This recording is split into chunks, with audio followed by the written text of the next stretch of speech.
What if the strongest athletes in history built their power by lifting less, not more? It sounds backwards, but that's exactly how Soviet champions trained. They didn't rely on brute force, they followed a system.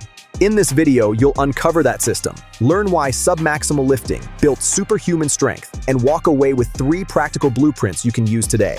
When the Soviet Union entered the Olympic Games in 1952, they didn't just bring talent, they brought an entire system. Unlike most countries that relied on individual coaches or personal bests, the USSR built a nationwide pipeline. Talented children were scouted early, athletes were funded to train full-time, and a network of scientists, coaches, and institutions worked together to engineer elite performance. Every aspect of training was monitored. Nothing was left to chance.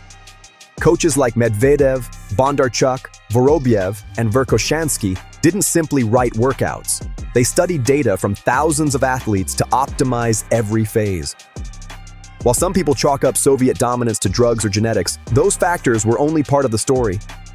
The real edge came from structure. Training plans weren't motivational posters. They were blueprints. Soviet athletes didn't guess their way to the podium. They executed strategies refined over years. Performance was reverse engineered. Every squat, every pull, every recovery session was part of a grander design. At the center of this system was periodization, a framework that revolutionized how strength was developed. One of its key architects, Leonid Matveev, introduced the idea of organizing training into progressive layers: macrocycles, mesocycles, and microcycles. The macrocycle spanned the long term, often a year or more, building toward major competitions. The mesocycle zoomed in on monthly goals, like improving speed or power. The microcycle drilled down to the week-to-week rhythm, balancing hard sessions with recovery. This structure allowed coaches to gradually build general strength, then shift into more specific training phases, and finally taper perfectly so an athlete could peak at just the right moment. When a Soviet lifter walked onto a competition platform, they weren't hoping to be ready, they were ready by design. The real genius wasn't the exercises themselves, but the sequence in which they were applied. Strength wasn't about lifting heavier every week. It was about timing, precision, and progression. While most lifters today rely on instinct, the Soviets relied on engineering. Here's where things get counterintuitive. Despite their reputation for dominance, Soviet lifters spent most of their training time lifting at just 70 to 85% of their 1-rep max. That flies in the face of modern gym culture, where many believe you have to lift your absolute max every week to make progress. But Soviet data told a different story. Training logs showed a bell curve centered right in that moderate intensity zone. Only a small percentage, often less than 5%, of lifts exceeded 90%. The rest stayed in that sweet spot where reps were tough but never sloppy. Coaches implemented something known as the 1/3 to 2/3 rule. If an athlete could perform 9 reps with a weight, they were only told to perform 3 to 6. If their limit was 6, they performed just 2 to 4. The idea was simple: never train to failure, always train with quality. This method worked because it created 3 powerful effects. First, it protected technique. By avoiding failure, form stayed clean and consistent. Second, it allowed for massive training volume, building muscle memory and reinforcing motor patterns. Third, it left enough recovery capacity so that progress could continue without burnout. Bondarchuk, one of the most decorated Soviet coaches, often had his athletes repeat the same movement patterns multiple times per day, not to push harder, but to ingrain movement perfection. Every rep was a rehearsal for competition. Strength wasn't something you chased, it was something you cultivated. To ensure they stayed within the optimal training range, Soviet coaches didn't guess how much was enough, they measured it. A tool called Prilepin's chart became a cornerstone of training. This chart summarized the ideal number of reps for each intensity range based on observed results across thousands of lifters. For example, if a lifter was working in the 70 to 80% range, the optimal session volume was around 12 to 24 reps.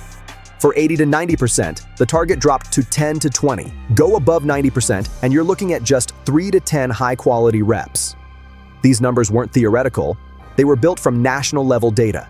Prilepin's chart gave lifters a framework: push hard enough to create adaptation, but never so hard that it undermined technique or recovery. It was training based on evidence, not ego. Combined with the 1/3 to 2/3 rule, it created a system that could be scaled to any athlete, from novice to elite. You don't need a state-sponsored program to use these methods. Whether you're just starting out or pushing toward elite performance, you can implement Soviet logic into your own training using one of these 3 blueprints. For beginners, the priority is consistency and technique. You'll focus on the main lifts, squat, bench, and deadlift, using loads in the 70 to 80% range. Perform 3 to 6 reps per set, keeping total session volume between 12 and 24 reps for your main movement. Train 3 to 4 days a week. One day could focus on squats and assistance work, another on bench press and rows, and another on deadlifts paired with overhead pressing. Your goal isn't to chase numbers, it's to build clean, repeatable movement patterns. Progress comes from control, not chaos. For intermediate lifters, it's time to introduce wave loading. Instead of ramping intensity linearly and risking burnout, vary your intensity across the week. Use light, medium, and heavy days to balance effort and recovery.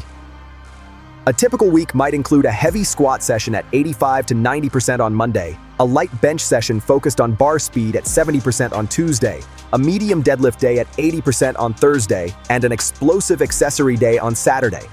Stick to the same principles: clean reps, measured volume, and adherence to Prilepin's guidelines. You'll be surprised how fast you progress when your body isn't constantly digging out of fatigue. Advanced lifters need more than just variation, they need targeted progression. This is where block periodization comes in. You'll break your training into blocks of 3 to 6 weeks, each focused on a specific quality like max strength, bar speed, or muscular endurance. During a max strength block, you might focus on heavy squats paired with paused front squats.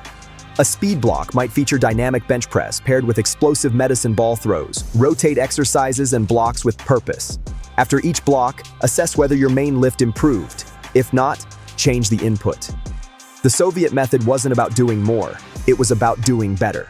What made the Soviet system powerful wasn't a secret exercise or a special supplement. It was the discipline to follow a structure, measure progress, and adjust only when needed. It turned training into a science, not a guessing game.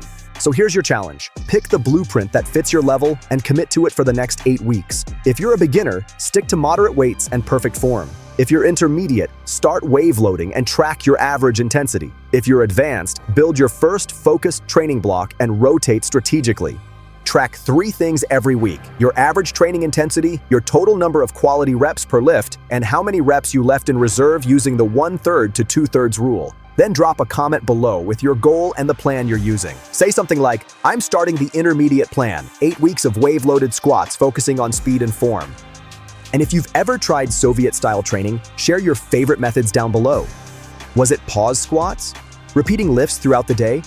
We'd love to hear what worked for you. If this video gave you a new perspective on building strength, hit that like button. It helps more than you know.